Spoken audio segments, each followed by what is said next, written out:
আয় আল্লাহ তাআলা, হাজার হাজার মুসলিম জনতা, পুরুষ এবং নারী, আমরা তোমার দরবারে হাত তুলেছি, গুনার বোঝা মাথায় নিয়ে হাত তুলেছি।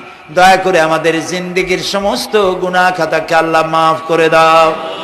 আয় আল্লাহ তাআলা, আমাদের মধ্য থেকে আমাদের মা বাপ যাদের দুনিয়া থেকে বিদায় হয়ে গেল, কবরগুলিকে জান্নাতের টুকরায় পরিণত করে দাও। রব্বির হামহুমা কামা রব্বায়ানি সগীরা। সবাই পড়েন, রব্বির হামহুমা কামা রব্বায়ানি সগীরা। হায় আল্লাহ তাআলা, तमाम পৃথিবীতে আজ মুসলমানেরা বড়ই বিপদে আছে। হায় আল্লাহ তাআলা, বিপদগ্রস্ত মুসলমানদেরকে তুমি সাহায্য করো রব্বুল আলামিন। ইরাকের মাজলুম মুসলমানদের হাতে ইরাকের জমিন উঠায় দাও। হায় আল্লাহ তাআলা, জালিমদেরকে তুমি নষ্ট নাবুদ করে দাও।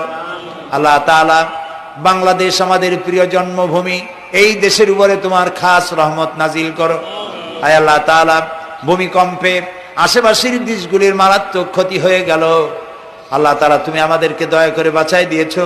কিয়ামত পর্যন্ত আসমান আর জমিনের সব মুসিবত থেকে আমাদের দেশকে তুমি হেফাজত করো রব্বুল আলামিন। আমাদের স্ত্রী পুত্র পরিজন যাদেরকে তুমি দান করেছো, সবগুলিকে দিনদার, ইমানদার, নামাজি মুসলমান বানাইয়া দাও।